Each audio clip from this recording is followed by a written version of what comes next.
দেশ থেকে বিদেশ, খেলা থেকে বিনোদন, সব ধরনের খবর নিয়ে আমি মিঠু শুরু করছি নজরের দুনিয়া।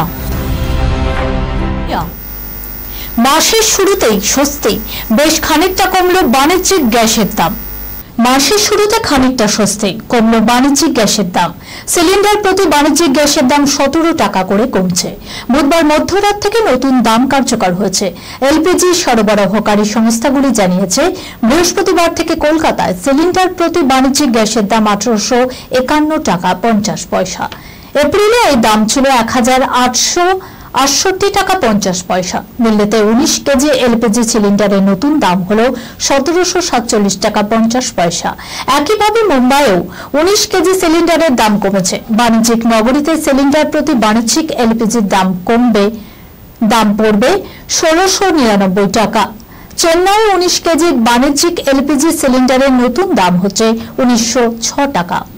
বাণিজ্যিক গ্যাসের দাম কমলেও গৃহস্থালিতে ব্যবহৃত গ্যাসের দাম পরিবর্তিত হয়নি।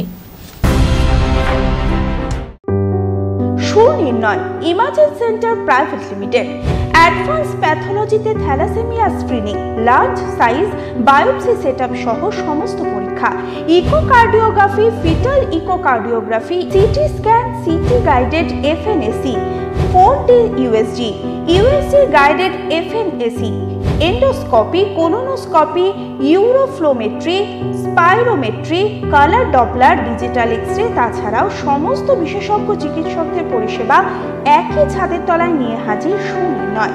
ঠিকানা 126/1 পিলখানা রোড, রানীবাগান, বহরমপুর, মুর্শিদাবাদ। বিশদে জানতে যোগাযোগ করুন 8373049252 7547900377।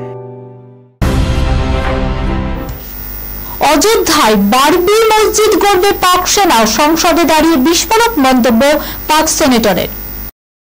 বাবরি মসজিদ তৈরি হবে অযোধ্যায়, সেই মসজিদ স্থাপনের প্রথম ইট গাঁথবেন পাক সৈনিকরা।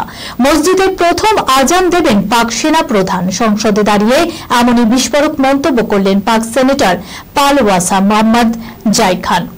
পহেলগাঁও হামলার পরে ইতিমধ্যেই ভারত পাক দ্বিপাক্ষিক সম্পর্কে উত্তেজনা বাড়ছে। তারই মধ্যে বিতর্কিত মন্তব্য করলেন পাক সেনেটর। মঙ্গলবার পাক সংসদের উচ্চকক্ষে ভাষণ দিচ্ছিলেন পালওয়াসা। ভারত পাক টানাপোড়েনের মধ্যেই নিজের ভাষণে বিস্ফোরক দাবি করলেন তিনি। ভাইরাল ভিডিওতে দেখা যায় পালওয়াসা বলছেন, অযোধ্যার বাবরি মসজিদে প্রথম ইট স্থাপন করবেন পাকিস্তানি সৈনিকরা, আর সেই মসজিদে প্রথম আজান দেবেন সেনাপ্রধান আসিম মনির স্বয়ং। আমরা মোটেও চুরি পরে বসে নেই। যুদ্ধের আবহে সেনেটরের এমন হিংসাত্মক মন্তব্য ভাইরাল হচ্ছে নেট দুনিয়ায়। রণবীর দীপিকার রামলীলা থেকে টোকা শের, পাকিস্তানের ছবির ঝলক মুক্তি পেতে বিতর্ক তুঙ্গে। পহেলগাঁও সন্ত্রাসের পর থেকে ভারত পাকিস্তান সম্পর্কে টানা পড়েন, ক্ষোভের আগুন জ্বলে উঠেছে ভারতীয় বিনোদুনিয়াতেও। পাকিস্তানের কোন শিল্পীকেই ভারতের চৌকাঠ পেরোতে দিতে নারাজ চীনের সংগঠনগুলি। জঙ্গি হামলার জেরে প্রতিবেশী দেশের শিল্পীরা যখন রসাতলে, তখন এমন আবহেই পাকিস্তানের সিনে দুনিয়ার বিরুদ্ধে গুরুতর অভিযোগ উঠছে। সদ্য মুক্তিপ্রাপ্ত পাক সিনেমা শেরের টিজার দেখে রে রে করে উঠেছে ভারতের নেটিজেনরা। তাদের অভিযোগ, রণবীর দীপিকা অভিনীত ব্লকবাস্টার সিনেমা রামলীলার গল্প চুরি করা হচ্ছে। 2013 সালে মুক্তি পেয়েছিল সঞ্জয় লীলা বানসালি পরিচালিত রামলীলা। সেই ছবির গল্পে প্রেমিক প্রেমিকার ভূমিকায় একে অপরের পারিবারিক শত্রু হিসাবে সম্মুখ সমরে দেখা গিয়েছিল রণবীর দীপিকাকে।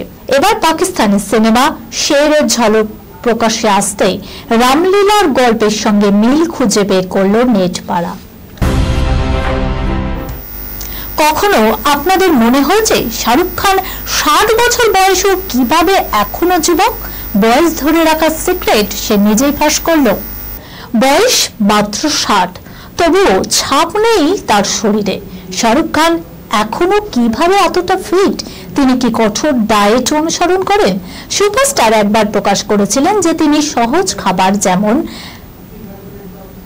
স্পাউটস এবং চিকেনের মতো খাবার খান। এক সাক্ষাৎকারে শাহরুখ খান জানান তিনি কোনো ডায়েট প্ল্যান অনুসরণ করেন না। সুপারস্টার বলেছিলেন, আমি স্বাভাবিকভাবে খুব মৌলিক খাবারের দিকে ঝুঁকি।